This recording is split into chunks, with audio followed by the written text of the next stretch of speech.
Alô, alô, meus irmãos, minhas irmãs, que bênção, que legal que tu tá aqui mais uma vez. Me sinto muito feliz em estar fazendo mais aí vídeos, né, para compartilhar aí com relação ao conhecimento, à palavra de Deus. Não sou o autor da verdade, a verdade vem da Bíblia, né? O conhecimento vem da palavra de Deus. E a gente pede, né, que Deus nos dê entendimento e sabedoria sobre aquilo que Ele quer nos revelar, que é a sua palavra. Então a gente louva a Deus com conhecimento, com entendimento, com sabedoria, com fé, com louvor. Opa, falando de louvor, vamos louvar a Deus? Lembra daquele hino número 36 que fala que o mundo é de meu Deus? Então vamos assim, ó. 3, 2, 1. O mundo é de meu Deus, Senhor da criação. E todo ser que vida tem, o louve em gratidão.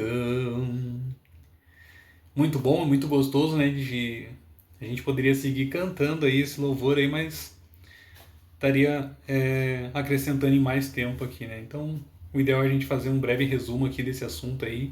Que o assunto é qual? As duas quedas de Satanás, de repente, é isso que tu tá vendo no título aí, né? Mas quantas quedas a Bíblia fala que Satanás teve? Vamos nos deter sobre esse assunto aqui. O importante é a gente. Vamos falar de Apocalipse capítulo 12, tá? Mas o importante é a gente entender a origem do capítulo 12, porque a gente vai falar de Apocalipse 12, versos 7 ao 9. Como que esse capítulo começa? Então vamos lá. O capítulo 12 ele começa falando de uma mulher vestida de sol com a lua debaixo dos seus pés. Jesus fala que o sol da justiça que esteja sobre nós, né? Ou seja, ele fala que nós devemos estar vestido com o sol da justiça, praticando aquilo que agrada a Deus. Também ele fala que a lua estava debaixo dos pés dessa mulher. É interessante tu entender que em profecia, quando se fala de mulher, está falando literalmente de uma igreja, certo? Então essa igreja estava com a lua debaixo dos pés. Uma lua cheia lembra o quê? Claridade, coisas boas, né? De repente a minha testa tá brilhando aí, tu tá pensando já nisso aí também, né? Mas, brincadeiras à parte, né?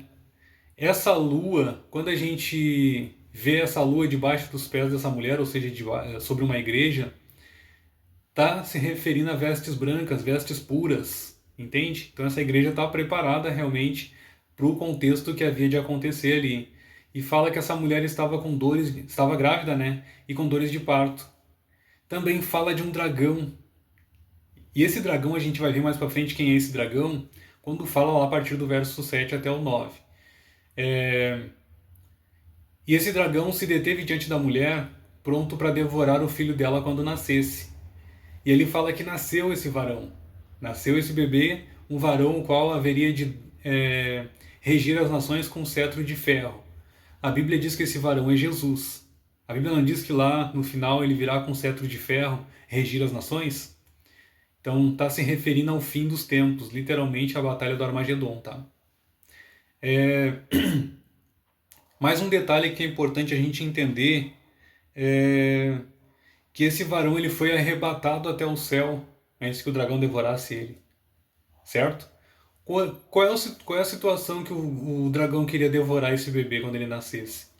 Lembra da situação lá de Herodes, que ele ficou sabendo da morte do Salvador, do nascimento do Salvador, e mandou cercar as cidades lá para matar todos os bebês que tivessem de 0 a 2 anos? Pois é, o dragão usou um homem para fazer isso. Agora vamos voltar para esse contexto aqui. Esse varão foi arrebatado até os céus e até o trono, a Bíblia fala, né? Até o trono, ou seja, quem é que foi até o trono de Deus? O próprio Jesus. Lá fala que ele se assentou à direita do Pai. Certo? Só que o dragão perseguiu ele. E aí vem o contexto seguinte aqui que a gente está vendo, ó. Apocalipse 12, verso 7 ao 9. Houve peleja no céu. Miguel e seus anjos pelejaram contra o dragão. Também pelejaram o dragão e seus anjos. Todavia, não prevaleceram, nem mais se achou lugar no céu para eles. E foi expulso o grande dragão, a antiga serpente, que se chama Diabo e Satanás, o sedutor do mundo todo. Sim, foi atirado para a terra, e com ele os seus anjos.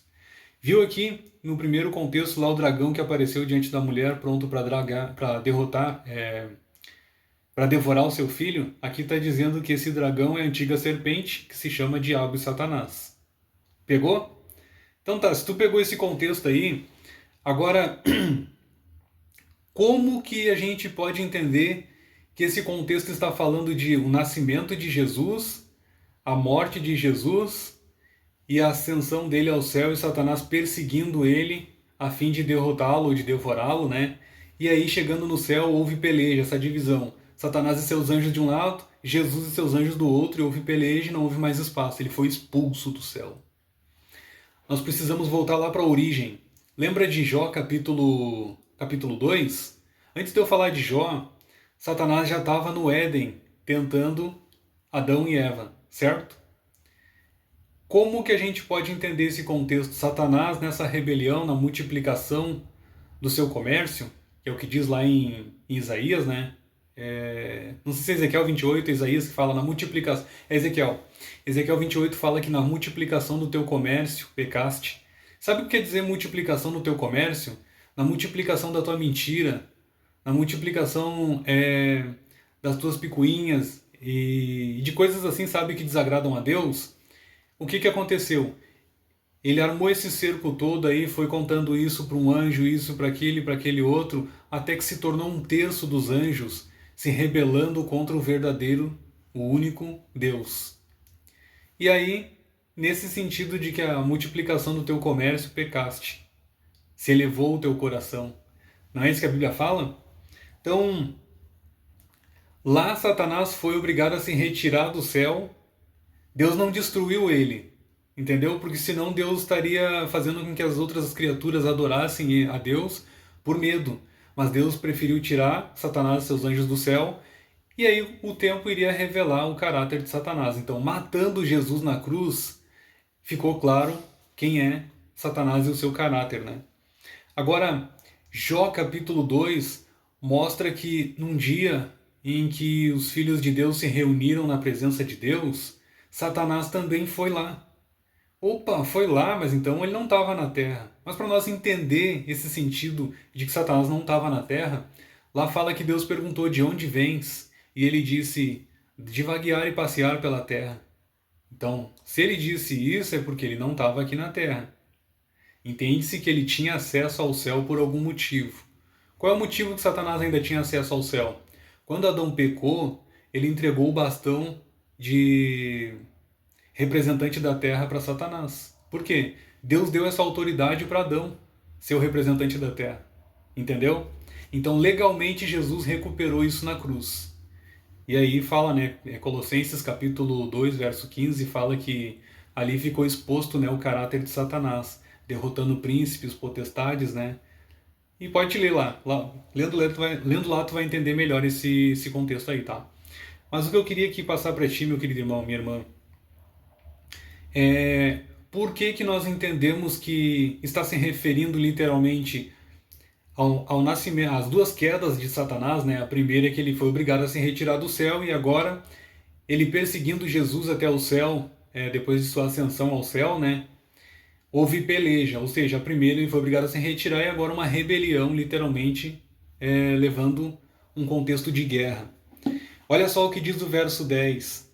Então houve grande voz do céu proclamando: agora veio a salvação, o poder, o reino do nosso Deus e a autoridade do seu Cristo, pois foi expulso o acusador dos nossos irmãos, o mesmo que acusa de dia e de noite diante de Deus, diante do nosso Deus.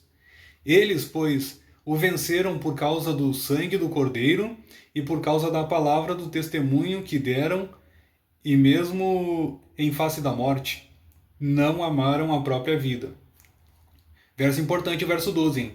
Por isso festejai aos céus, e vós, os que neles habitai, os que neles habitai. Ai da terra e do mar, pois o diabo desceu até vós, cheio de grande cólera, sabendo que pouco tempo lhe resta. Então, são situações aqui, são detalhes importantes que nós precisamos entender Festejai aos céus.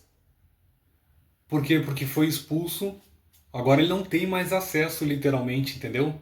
Essa batalha aí, esse intuito aí de entender o que aconteceu ali sobre a batalha no céu, é porque ele ainda tinha acesso antes da morte de Cristo na cruz. Cristo o venceu e isso foi selado para ele. Por isso a prisão de Satanás lá no final, entendeu? Quando Cristo retirar sua igreja da terra e os ímpios fala lá que eles vão morrer, literalmente, porque a terra vai ficar sem forma e vazia novamente, tá? Então representa a morte dos ímpios, os justos estão com Deus e vão reinar por 1000 anos, Satanás não tem a quem tentar, porque ele não pode sair da terra. Isso é uma prisão para ele, tá? Então, esse contexto aqui mostra para mim e para ti que os homens venceram por causa do sangue do Cordeiro. Quem é o Cordeiro? Jesus. Nós estamos sendo chamados a vencer essa batalha sempre no nome de Jesus. E aí ele está falando, né, que festejai aos céus e os que neles habitais. Mas ele dá uma advertência para mim e para ti. Ai da terra e do mar, porque Satanás desceu até vocês cheio de cólera e de grande ira, porque sabe que pouco tempo lhe resta. Entende? Então agora ele sabendo que pouco tempo lhe resta até a vinda de Jesus, ele vai tentar arrastar o máximo que ele pode para a perdição junto com ele. Entende? Para aquele dia lá, que é o dia literalmente do juízo. O dia da batalha do Armagedon, né? Então, que tu e a tua família, que tu esteja preparando a tua família e que vocês estejam preparando outras pessoas para a vinda de Jesus, assim como eu quero estar preparado, preparando outras pessoas também para a vinda de Cristo. Que Deus nos abençoe, nos empodere e tenha misericórdia também de cada um de nós, né? Porque por mais que a gente não mereça, Deus está nos capacitando a fazer a sua vontade, certo? Fica à vontade, comenta no canal aí, se ficou com dúvida ou se gostou do assunto também, né? É bem-vindo aí. Um abraço, fica com Deus, feliz semana.